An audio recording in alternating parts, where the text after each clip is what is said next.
सम्मानीय हमारे परम पूजनीय गुरु महाराज जी, शास्त्री जी, पंडाल में बैठे मेरे समस्त सगाजन, बहनों, भाइयों, बहुत खुशी की बात है और बड़े दुख की बात भी है, लेकिन दुख को खुशी में बदलने का ये हमारा एक सुअवसर है। सुअवसर होने का कारण ये है कि जो हमारे बीच से श्री लक्ष्मण बालू दामोर भाई हैं, जो आज हमारे बीच नहीं है, लेकिन हम सब ने मिलकर के और आज जो हमने उनकी दिव्य आत्मा को श्रद्धांजलि दी है, वो हमारे लिए बहुत ही महत्वपूर्ण है और उनके लिए भी बहुत ही महत्वपूर्ण है। इसके साथ ही चूंकि मैं भील समाज की, आदिवासी समाज की बेटी हूँ और साथ में समाज सुधारक भी हूँ। मैं समाज के लिए लेखन कार्य करती हूँ। मैं राइटर भी हूँ सर जी।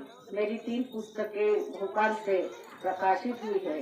उसमें मैंने हमारे समाज के लिए, जो हमारे समाज में व्याप्त लोकोक्तियाँ हैं, वो मैंने 1000 लोकोक्तियाँ लिखी है। मैंने हमारे समाज में जो गीत है, उन गीतों को, संस्कृति के संरक्षण के लिए गीतों को मैंने लिखा है।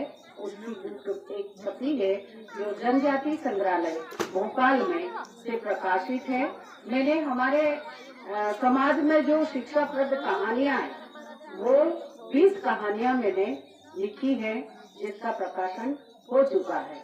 अब मेरा लेखन कार्य चल रहा है कुप्रथाएं और सामाजिक कुप्रथाओं के साथ में समाज सुधार से संबंधित ऐसे बहुत सारे आयाम हैं, जो कि आज वर्तमान में ऐसे आयामों के ऊपर दृष्टिगोचर करना बहुत आवश्यक है। अब मैं आप लोगों को बताती हूँ, सबसे पहली कुप्रथा हमारी ये है कि हम पारंपरिक ढंग से जो गलत रीति रिवाज आ रहे हैं, उनका अनुसरण कर रहे हैं। मेरा ये कहना है कि वर्तमान परिस्थितियों के अनुसार हम लोगों को पुराने जो परंपराएं हैं, उनको तोड़ना है।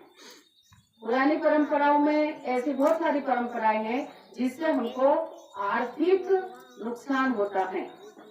आप सभी जानते हैं, आप लोगों को ये चिंतन करना है कि कौन सी परंपरा ऐसी है जो हम लोगों को ज्यादा खर्च करना पड़ता है।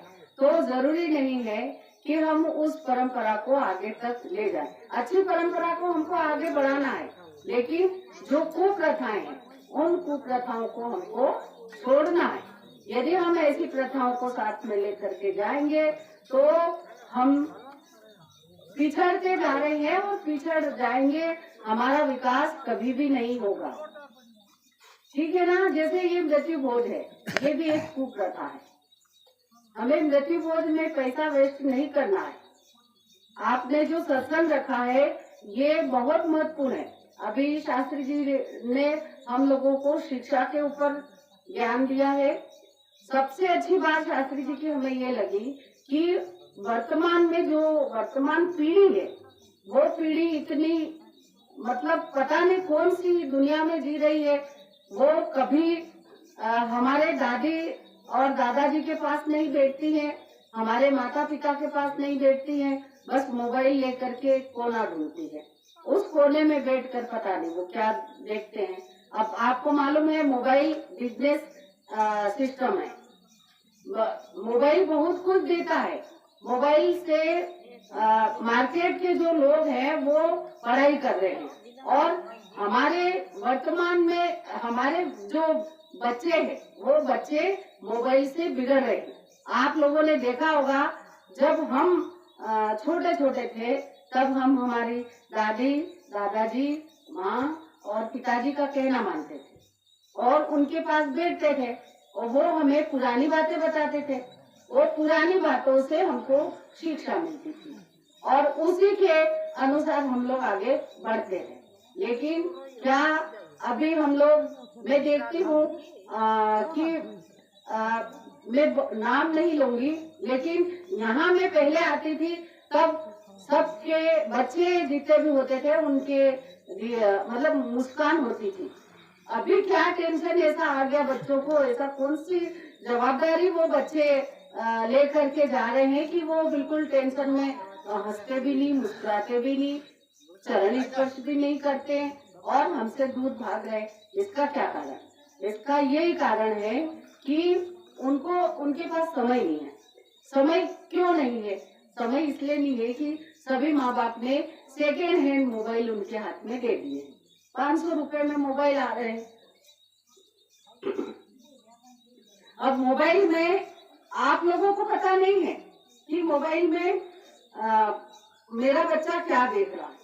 आपका बच्चा, आप जो जीवन में अभी आपके जीवन में जो आपकी जवानी में जो चीज आपने देखी है, आपकी शादी हुई है और शादी होकर के जब आप गए हैं, उस डाइट से लगा करके और पूरे जीवन में आप एक सांसारिक जीवन जीते हो, वो जीवन बच्चे अभी 6-7 महीने के बच्चे, 7 साल के बच्चे देख रहे हैं और वो चुपके उस क्रिया को करने की कोशिश कर रहे हैं, जो आप लोगों को पता नहीं। मैं अपराधी बच्चों को पढ़ाती हूँ। झाबुआ में जो बच्चों की जेल है, जिसमें छोटे बच्चे 9 साल से लगा करके आज 9 साल का बच्चा अपराधी है। आज 9 साल का बच्चा अपराधी है। भाई, तू अपराध क्या किया? बलात्कार का अपराधी। कैसे? बकरियां चराने गए, साथ में वो लड़की भी गई। अब वो कैसे सीखे? मैं पूछती हूँ उनसे कि भाई ये चीज आप लोगों ने सीखी कहाँ से? तो बोले हमने तो मोबाइल में देखा। वो बेशर्मी से बता देते हैं। ऐसे ही बड़े लोग भी मोबाइल से ही बिगड़ रहे हैं। ऐसे बच्चे 25-26 साल के बच्चे होते हैं, ऐसा बताते हैं, लेकिन 25-26 साल के बच्चे और उसमें मोबाइल से ही चोरी करने का आइडिया ढूंढते हो, कैसे चोरी की जाती है। और वहाँ जो रील्स चलती है, मोबाइल में एक रील्स चलती है, उसमें वो कुछ भी बताते हैं रील्स वाले मनोरंजन के लिए, लेकिन हमारे बच्चे उनको ट्राई करते हैं हमारे जीवन में। तो मेरा यही कहना था, मैं एक शिक्षिका हूँ और समाज सुधारक। मेरे लेख पेपर में आते हैं और मेरे भाषण भी होते हैं। आप लोग मुझसे जुड़े हुए नहीं हो, इसलिए, नहीं तो मेरे भाषण भी हर जगह में देती हूँ। अभी मैं 1 महीने तक दिल्ली IIT में अपनी भाषा के संरक्षण से संबंधित और हमारी भाषा का ऐप बन रहा है, उसमें 35,000 सेंटेंस लिख करके मैं आई हूँ। तो मैं आपको बता रही हूँ कि मैं बहुत बड़े स्तर पे काम कर रही हूँ और वो हमारे समाज के लिए ही कर रही हूँ। तो हमारे